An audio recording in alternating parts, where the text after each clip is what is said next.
Right now at 6, we're learning more about the two people who died in a high-speed police chase connected to a kidnapping.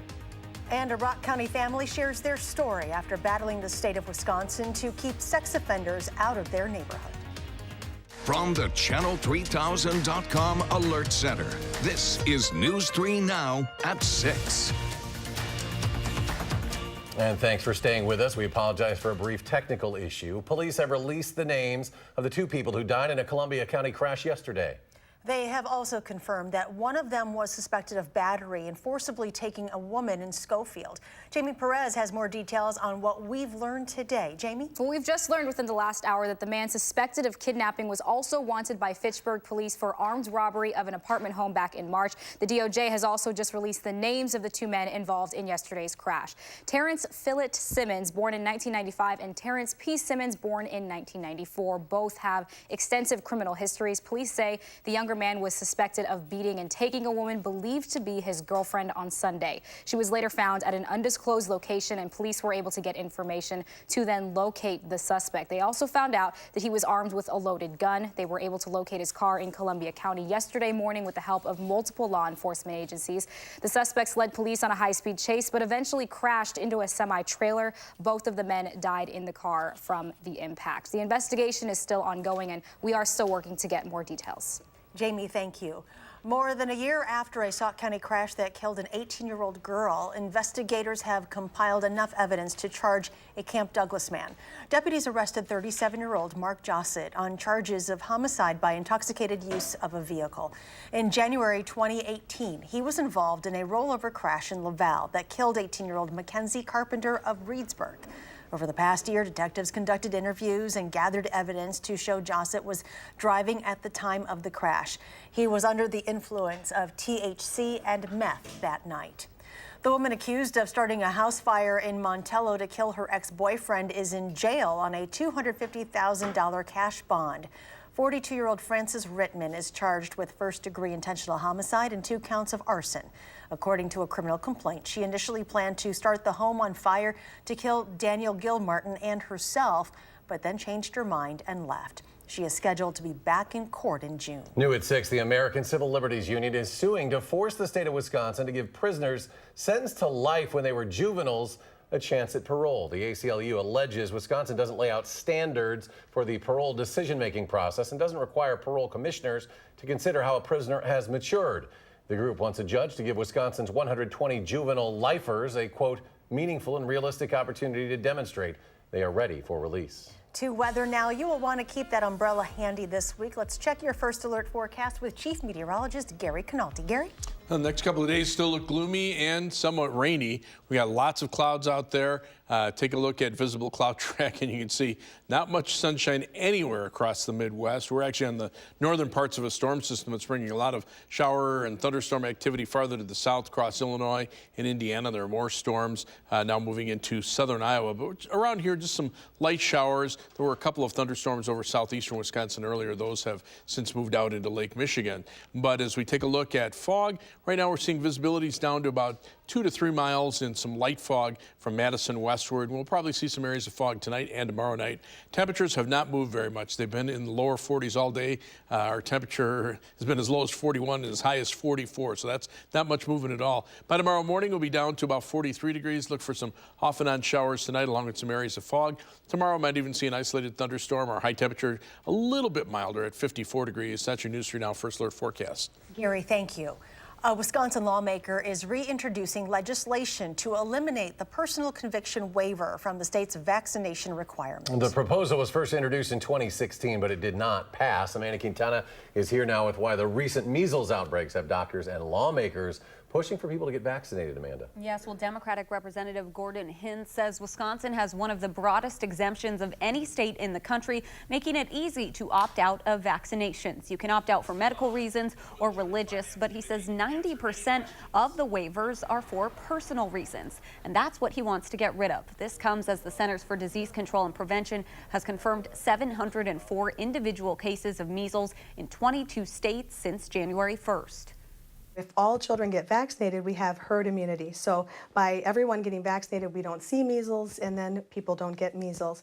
But if people stop vaccinating, and if we get a certain percentage of the population that's not vaccinated for things like measles, then you can start to lose that herd immunity and people can start to get measles, and we start to see these outbreaks like we're currently dealing with here in the United States.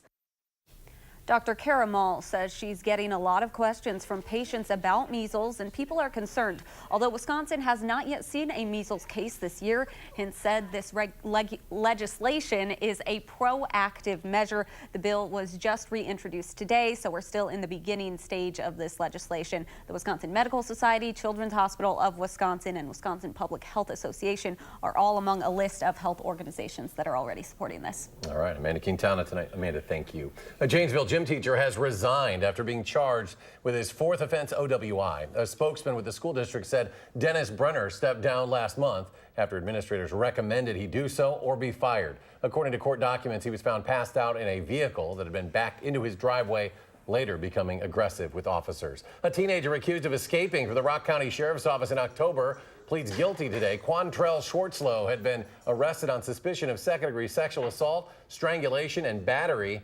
He then escaped through the window of a second-story interview room. He faces 6 years in prison for the felony escape charge and another 6 for a separate strangulation charge. The sheriff's office has since made security upgrades to the building. 2 people are set to appear in Rock County Court tomorrow afternoon after deputies found items associated with one-pot meth manufacturing at a home in Janesville. After searching the home on County Road D yesterday, 47-year-old James Bjork and 45-year-old Stacy Femrite Utterberg were arrested on several tentative charges, including meth manufacturing, maintaining a drug trafficking premises, and neglecting a child. Deputies found less than a gram of meth inside the home. The state of Wisconsin is trying to find a home for 2 registered child sex offenders. When it initially chose one Rock County neighborhood to place them, the neighbors there fought back. Rock County reporter Adam Duxter joins us from our bureau at the Janesville Gazette with what they did. Adam?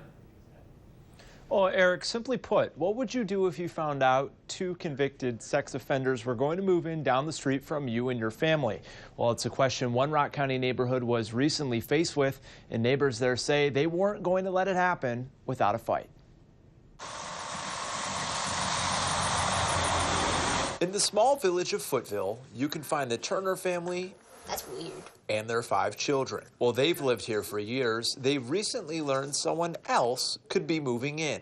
Sheriff's deputy came and said that the state was thinking about moving some sex offenders in. Peter Turner says with all 5 of his young children being homeschooled, the deputy told him it wasn't likely to happen. More or less assured me that in his report was going to be, this is, too close to the house next door. The house in question, House right over there on the corner, just about 100 yards from the Turners. It just seemed like it wouldn't be a place to put 2 convicted child sex offenders, until the Turners were told it was. I was thinking of every possible way to stop it from happening. Peter says he began calling everyone he could, including Rock County Supervisor Brian Knudsen. It shook our community to the core, and I think that's what really put the fire in the movement to get something done and done quick. The following days turning into endless research, with Turner personally emailing the Department of Corrections and Human Services. Sometimes it falls on you to do the thing that you got to do to protect your neighborhood. And just days ago, they found out those efforts worked. And while the 2 child sex offenders won't be coming to Footville, tonight these neighbors have a message for anyone in charge of placing these criminals. They really need to do their homework to make sure that the placements are done according to the law. And out of those 2 offenders, one originally from Beloit and one from Janesville. Knudsen says they will be placed within Rock County, but he does say a message from Footville to all these other communities is that you can fight back if you find out this might be happening to you. Adam, thank you. Governor Evers has officially signed his first bill into law, removing the term mental retardation from state agency rules and regulations. Supporters of the bill came out to watch, like Martha Saravo. Both her and her daughter have a disability, and she said this is a good change for her daughter to see. I want her to grow up in a world where she feels included with everybody around her, and that we embrace people who are different different in many different ways. It doesn't matter disability or, there's such a variety of things that can bring us together instead of tear us apart. Governor Evers said he's proud to sign the bill that reflects shared values between Democrats and Republicans. Meanwhile, the governor does not expect the Republican-controlled legislature to support his proposal to decriminalize small amounts of marijuana. He says the idea is about criminal justice reform, and it's not meant to be a gateway to full marijuana legalization. There is a separate Democratic bill attempting to make that change. Governor Evers says he still hopes his proposal to legalize medical marijuana will find support. A family in southwestern Wisconsin is making big strides in saving lives after the death of their baby 2 years ago. We first told you about the Brugmans last fall. Our Leah Lynchide has an update to their story that might help keep other families from repeating it. She's in Lancaster tonight. All the time. The name Cayman Brigman. Yeah, and never lose our mind.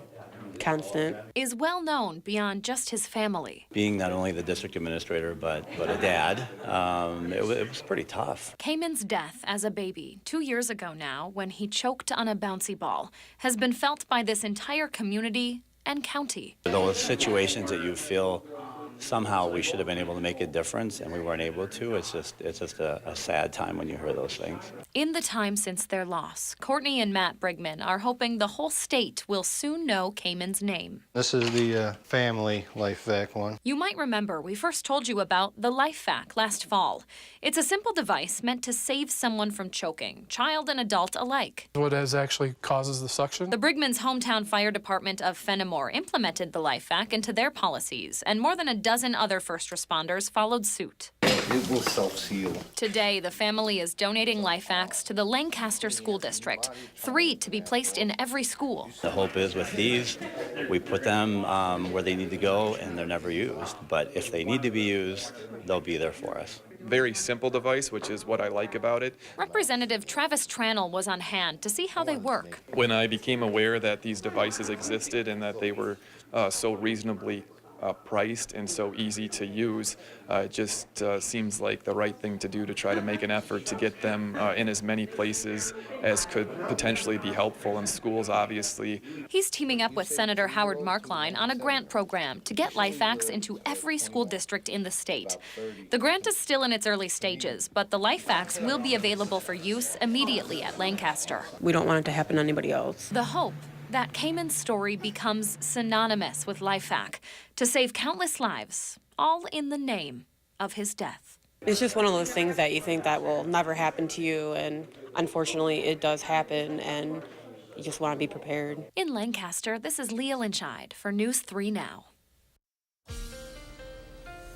And time now to take a look at our first alert forecast. Chief Meteorologist Gary Canalti joining us. Gary? And we've had rain, we've had clouds. It's been kind of a gloomy and cool day. The only thing we haven't had is severe weather, and that's good. It's been staying down to our south. But just as a reminder, we're having our NOAA weather radio promotion again. This year with Hy-Vee supermarkets, 3 in the Madison area, and the Mills Fleet Farm in DeForest. Where we have the tabletop models. We also have some of the portable radios. These are radios that get alerts directly from the National Weather Service and can be alerted for just your area. And for every radio that's sold, we'll make a donation to the Southwest Wisconsin region of the American Red Cross. Tomorrow, we've got a weather radio programming at the Hy-Vee in Fitchburg at the store on 2920 Fitch-Verona Road. That's on County Highway PD, just to the west of Verona Road, or US 18151. And we'll be programming the radios from 5 until 7. You can purchase them right there. We'll get them ready to go, and you can take them home. They'll be ready to work. Well, if we look at high-resolution Doppler, just some scattered showers north and west of Madison right now. The more concentrated area of rain moved through southeastern Wisconsin, along with a few thunderstorms. That's now out over Lake Michigan. So you can see these showers popping up. The air is just loaded with moisture. But at least our weather is just showery. There have been a couple of thunderstorms to the south. Severe weather has been going on from Oklahoma into parts of Missouri and eventually into Arkansas. Tornado watch here, severe thunderstorm watch down towards St. Louis. So this whole area here could be looking at severe weather for tonight. That's the severe weather outlook with a moderate to marginal or enhanced risk of severe weather, a slight risk up into the St. Louis area. Tomorrow, that slight risk again from St. Louis to the southwest. The marginal risk about as far north as Chicago, but with our temperatures staying in the 50s, severe weather threat is low. As far as rainfall amounts are concerned, we're probably looking at about a ½ inch of rain generally. This is through Thursday until that's when the rain will eventually come to an end. But there could be some isolated amounts over 1 or 2 inches. Notice how it's showing Chicago closer to 2 inches because they're more likely to see some thunderstorms. There are flood watches to the south across parts of Iowa and Illinois. Live view from the Platteville Queeby Radio Skycam. You can see one of the showers moving through Platteville right now. The WISC Skycam, pretty gloomy there. Not only do we have some rain, but also a little bit of fog as well. The Edgewater Skycam downtown Madison. Might not be raining there right now, but it's still pretty hazy and cloudy.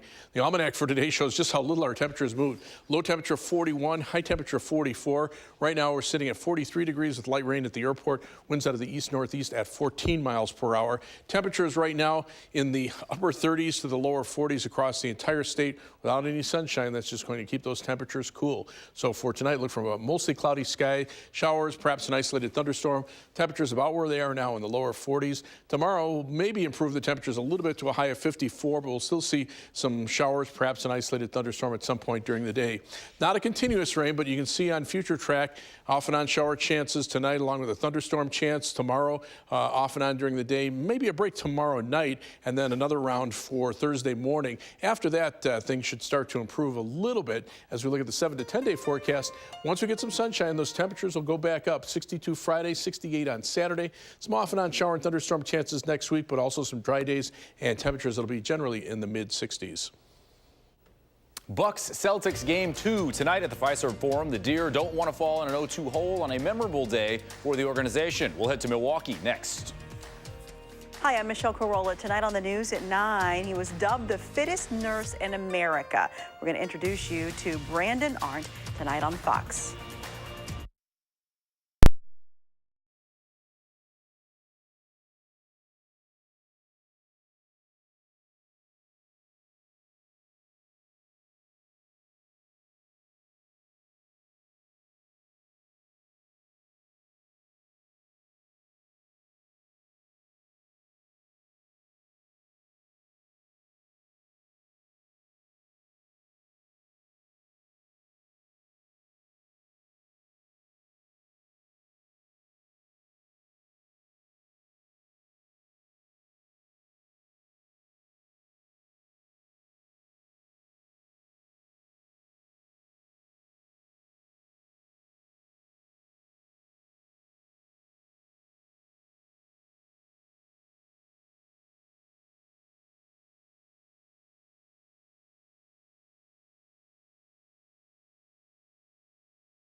Game 2 of the Bucks series with the Celtics tips off at the top of the hour. Kyrie Irving and the ageless Al Horford helped Boston run over the Deer Sunday in Game 1.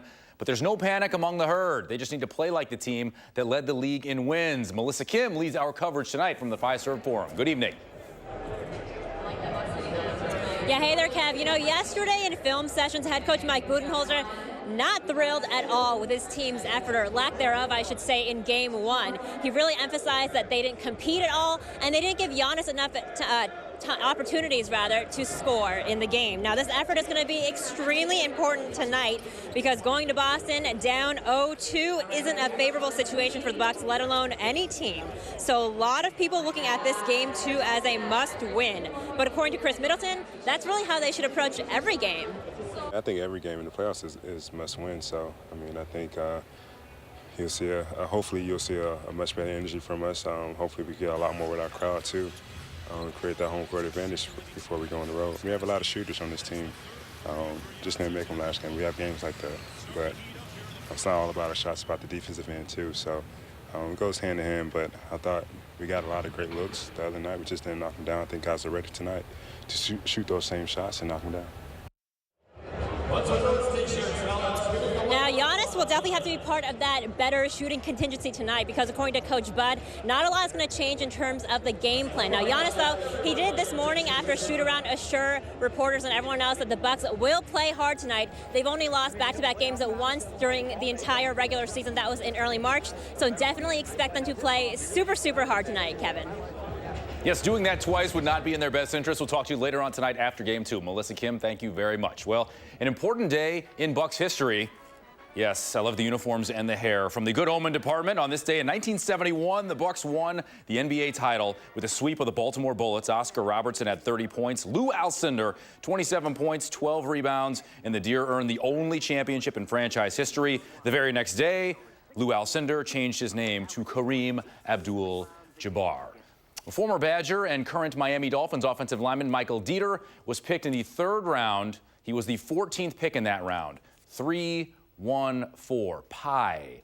He's Pizza Hut's pie pick. Signed a deal that gets him free pizza for a year. Dieter will make good money, but Miami isn't cheap. And which 23-year-old offensive lineman doesn't seriously want free pizza for an entire year? Congrats. Former Badger Andrew Van Ginkel will join Dieter in Miami. The former University of South Dakota and Iowa Western standout made the most of his 2 years at Wisconsin. Van Ginkel had an ankle injury this past season, but new teams saw his potential. Van Ginkel wasn't sure if he'd even get drafted, but he just wanted to go to whichever team wanted him. Number one thing is earn my stripes on special teams. Go in there, be a 4-core guy, and go in there, be a backup, and whatever the case may be, try to earn a starting spot because nothing's going to be given to me. I'm going to have to work for it, and it's going to be challenging, but I believe I can do it, and I'm going to live up to my expectations. No Christian Yelich for a second straight game. The Brewers' reigning MVP tweaked his back Sunday against the Mets. Eric Thames will start in right field and hit second. Game 2 tonight against the Rockies, 6:40 at Miller Park. It's a good deal for Dieter. More guys should try to get that third money and pizza, yes. Second round, no, 3-1-4 would be fine. Yeah, that's a little extra incentive there in the contract. Final check with Gary. Yeah, it's still kind of gloomy out there. We've got some showers, especially north and west of Madison. Those, though, just about everybody will see some rain at some point, even where you don't see rain on the radar. It might be raining very lightly or just getting some drizzle. But still, we'll see off and on showers. Fog reducing visibility to about 2 to 3 miles in many locations. Temperatures right now, lower to middle 40s. Those aren't going to change at all tonight. High 54 tomorrow, 58 Thursday with some shower and thunderstorm chances. Then Friday, Saturday, dry. Sunday, perhaps some shower and thunderstorm chances, but it may be dry for much of that day, too. Highs mainly in the 60s by next week. All right, come on, May. Let's see some change. Thanks for joining us at 6. Enjoy your evening, and we'll see you back here at 10.